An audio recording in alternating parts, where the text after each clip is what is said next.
Une main de fer dans un gant de velours. Karima Brick. On va surveiller bien sûr le deuxième tour des élections législatives en France dimanche le 7 juillet. Ça a fait beaucoup réagir quand même, cette élection à l'international ici en France. Ça fait réagir beaucoup au Québec, au Canada. C'est intéressant de voir à quel point là, il y a cette actualité qui est suivie. Et on va en parler avec Nick Payne parce que on le sait, il y avait les députés de Québec solidaire, en fait certains députés, Ruba Gazal, Sol Zanetti notamment, là, qui s'étaient prononcés en faveur notamment du nouveau Front populaire en France. Ça, c'est la coalition de gauche qui veut barrer la route au Rassemblement national. Et il y a aussi des politiciens canadiens, donc au fédéral, Alexandre Boulris, Justin Trudeau, qui ont décidé de se prononcer aussi là-dessus. Et avec Nick, on va voir est-ce qu'il existe une solidarité qu'on pourrait dire progressiste qui transcende les frontières. On va en parler avec Nick Payne. Bonjour Nick. Salut Karima, déjà que nous transcendons les frontières, toi et moi, puisque tu es à Paris, alors on est dans le thème pour parler on de est Québec tellement solidaire. international, là, c'est pour là, le public québécois, on a des yeux et des oreilles partout. Nous sommes d'une entité supranationale à nous deux aujourd'hui à Cube.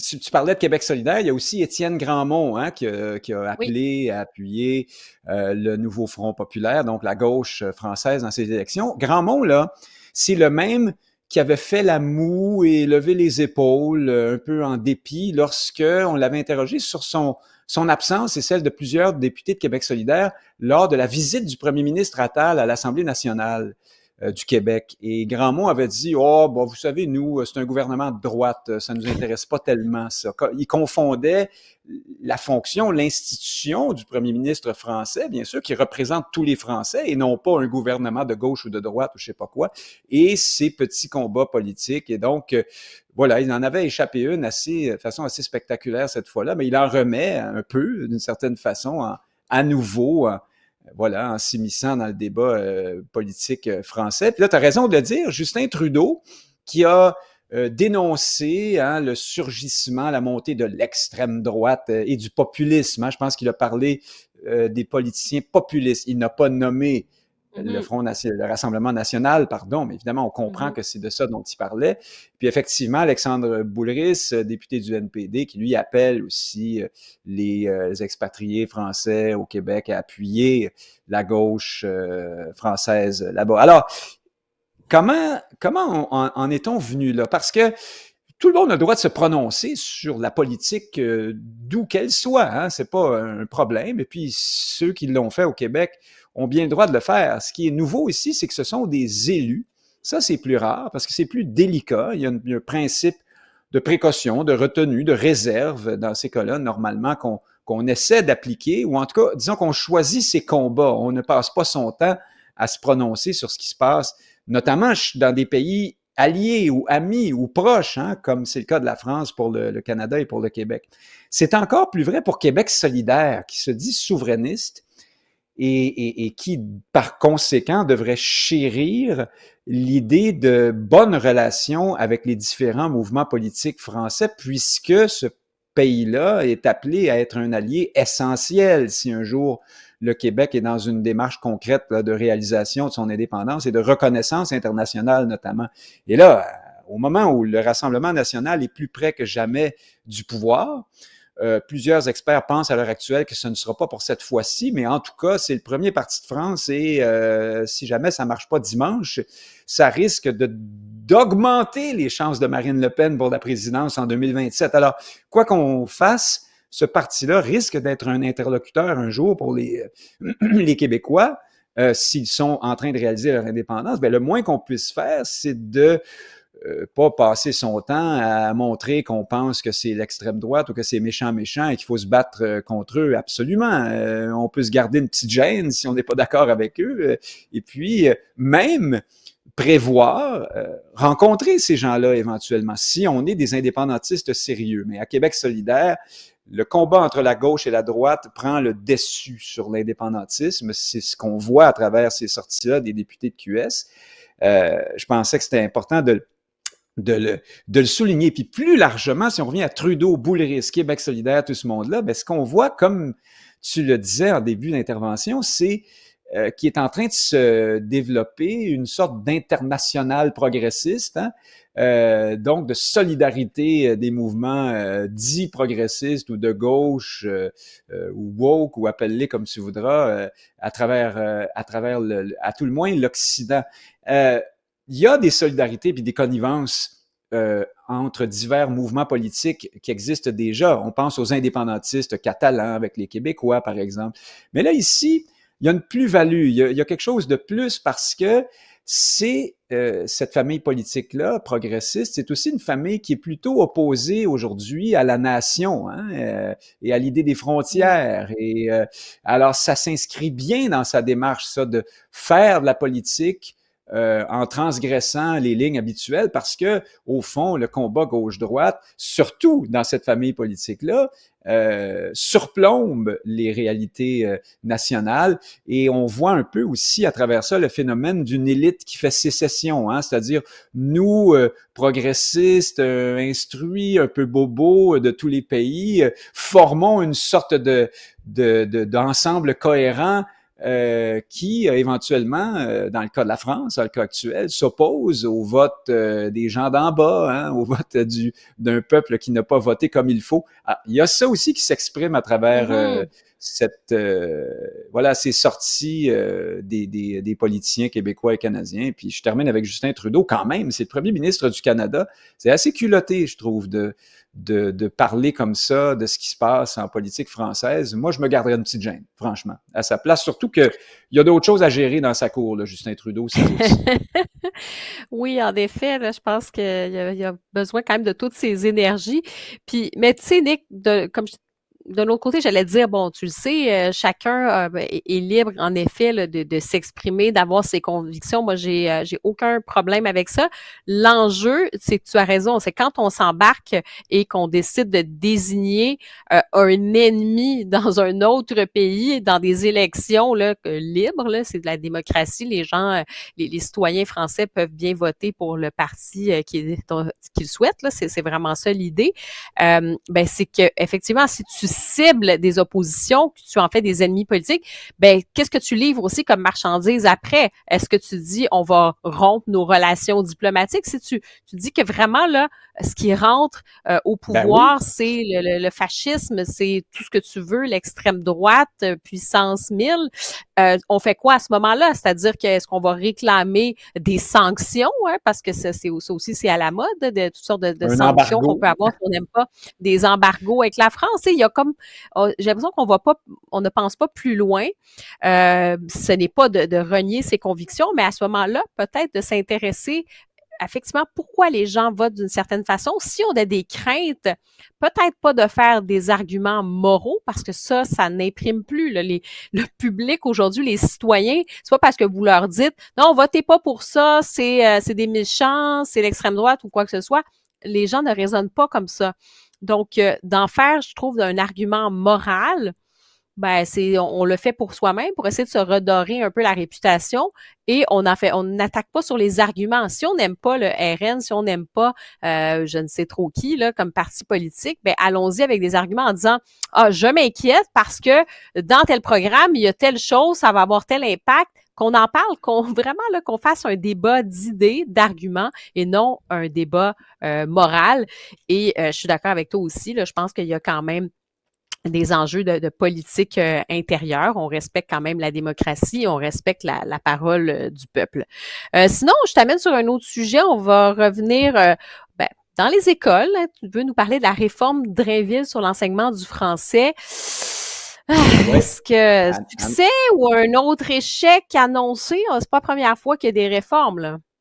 La réponse courte que je te ferais, moi, c'est que c'est un échec planifié, programmé, organisé pour une raison très simple, c'est que... C'est donc bien rabat-joie! Ah, ben c'est donc bien rabat-joie, là! Ben là, les fêtes sont finies! Le Oui, non, c'est Québec, le ça. déménagement, je le sais, mais que veux-tu? Mais dans le cas du français au Québec, je trouve qu'il y a il y a de quoi être inquiet et pardon d'être rabat-joie, mais oui, ma réponse courte, c'est que oui, parce que on demande à ceux qui ont présidé au désastre actuel les solutions, en fait. Alors, Drainville avait l'année dernière édicté un certain nombre d'objectifs assez simple, faire en sorte, par exemple, que les profs des autres matières que du français soient attentifs aux fautes d'orthographe de leurs élèves. Ma foi, il me semble que ça tombe sous le sens et les bras nous tombent un peu d'entendre que c'est peut-être pas le cas à l'heure actuelle. Donc, voilà, des objectifs louables et évidents comme celui-là. Mais Drainville avait aussi annoncé l'année dernière, lorsqu'il a parlé de cette réforme de l'enseignement du français, qu'il consulterait les experts. Hein? Et puis, un an plus tard, les experts ont été consultés. Et là, ce qu'on constate, c'est que ce sont effectivement les mêmes experts socio-constructivistes. Hein? C'est l'idéologie en vogue qui est très, très, très prégnante, en fait, qui imprègne tout le milieu d'éducation et des sciences de l'éducation, qui est toujours au sommet comment dire, des préoccupations, de l'état d'esprit là, dans ce domaine-là. Alors, qu'est-ce que c'est le socio-constructivisme? Ben, c'est de construire des connaissances et de développer des compétences dans le rapport aux autres, notamment en préservant son estime de soi hein, et son amour-propre. C'est très important. Alors, c'est plus important ça que de transmettre la connaissance. C'est pas ça qui est au cœur des priorités socio-constructivistes. C'est fasciste, ça. Oui, oui, tout à fait, absolument, puisqu'on en parle. Je te donne un exemple. Dans un article récent de la presse, il y a des experts, donc des profs, des universitaires qui ont été consultés. Il y en a un qui dit ceci, il s'appelle Éric Falardeau, il est directeur du département d'études sur l'enseignement et l'apprentissage à l'Université Laval. Hein? On voit très bien dans quel secteur il se situe. Et lui, il dit ceci, l'école doit travailler sur le plaisir d'apprendre. Ça, c'est dans le cadre de la réforme Drainville, hein, sur le plaisir d'apprendre. Comment susciter le plaisir? En travaillant sur le besoin essentiel de se sentir bon, même en apprenant, et en développant l'autonomie. Voilà, tout est dit, c'est exactement le genre de philosophie qui mène toutes les réformes qui ont été entreprises au Québec depuis des années là, dans le domaine de l'éducation. Et dans le Journal de Montréal, hier, Christian Boyer, qui est consultant en pédagogie et en orthopédagogie, publie un texte. Alors, il est lapidaire, mais il est formidablement intéressant et éclairant. Et lui, il parle de ces réformes-là. Programme du français en 79, la nouvelle grammaire en 95, le fameux renouveau pédagogique en l'an 2000. Toutes des réformes qui se sont avérées socio-constructivistes, mais qui avaient quand même pour but d'améliorer le rendement des élèves, particulièrement celui des garçons, et parce qu'ils sont plus en difficulté que les filles et les autres cas à risque, là, et de limiter le décrochage. Ben, tous ces objectifs n'ont pas été atteints. Le décrochage a légèrement baissé parce qu'on a ajouté des avenues moins exigeantes hein, au secondaire, les voies professionnelles notamment. Mais ce ne sont pas les réformes qui ont permis ça. Puis par ailleurs, comme le dit M. Boyer, le taux de décrochage au Québec demeure stratosphérique. C'est à 16%. Moyenne canadienne 11%, en Europe 9,5%, la France 8,9%, Singapour 1%, la Belgique 6,4%. On est loin au-dessus de tout le monde dans ce domaine-là, puis notamment en français. Puis là, on le constate, l'épreuve unique là, de français de secondaire 5, depuis quelques années, les élèves échouent souvent. Le taux de réussite est dans les 75%, plus fort au privé. Mais quand on regarde davantage dans les détails, on constate que pour ce qui est des critères sur la grammaire et l'orthographe, la moitié échoue. Alors, je ne sais pas ce qu'il y a d'autre que la grammaire et l'orthographe dans cet examen-là, mais ma foi, c'est un peu problématique si on échoue dans ce secteur-là de l'examen. Et puis, ce que nous disent de nombreux témoignages également, c'est qu'on a constamment, en plus, baissé la barre, diminué les critères de passage de ces examens-là. Puis pourtant, les élèves le réussissent de moins en moins. Alors, il y aurait un sérieux coup de barre à donner, mais là, ce qu'on fait actuellement, semble-t-il, d'après M. Boyer, d'après d'autres, d'après des gens comme moi qui ne sont pas experts, mais qui ont des yeux pour voir, ben, c'est qu'on fait toujours plus de la même chose. Et les objectifs de l'année dernière de Drainville, je termine là-dessus, là, se sont mutés depuis la consultation de M. Drainville auprès des experts. Alors désormais, il s'agit d'ajouter de la littérature québécoise dans l'enseignement, de demander à des experts de se prononcer sur le type de calligraphie. Doit-on abandonner les lettres attachées? Je ne suis pas certain que ce soit important à l'heure actuelle de se poser cette question. Accorder une place plus importante à la communication orale, introduire dans les dernières années du primaire des concepts abordés au secondaire. Bon, ça, en ce moment, au secondaire, c'est peut-être mieux. Mais enfin, demander à des experts de se prononcer sur l'enseignement de l'orthographe rectifiée, puis en tenir compte dans l'élaboration du nouveau programme. Fait que c'est tout ce qu'on a trouvé à faire, là. Dire que oignon va s'écrire O-G-N-O-N plutôt que O-I. Hey, on est loin du compte. C'est décourageant. C'est décourageant. J'ajoute un dernier élément. On ne se pose jamais au Québec, en ce qui a trait à la qualité du français, la question de la situation politique. C'est bien beau de vouloir rendre le français amusant, intéressant, d'avoir du plaisir, mais peut-être qu'on a un déficit de fierté en ce qui a trait à notre langue qui a des causes beaucoup plus profondes que le seul système d'éducation. Ça, on semble ne jamais se poser cette question. Un peuple qui s'assimile, un peuple qui trouve que l'anglais, la maîtrise de l'anglais est plus importante que la maîtrise du français, on est un peu dans cet état d'esprit-là au Québec. Ben après, il ne faut pas s'étonner de ce qu'on a de la misère à enseigner le français correctement dans notre système d'éducation. Alors, si tu ajoutes ça aux problèmes socio-constructivistes, ben on a une sorte de tempête parfaite. Alors oui, je suis rabat-joie, mais je pense que c'est important de le dire.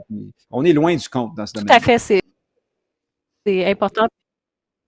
C'est important d'en reparler parce que c'est toujours pas réglé et c'est assez fondamental, effectivement. Je te remercie beaucoup, Nick. Je te souhaite un beau week-end. On se reparle lundi. Merci, Karima. À lundi.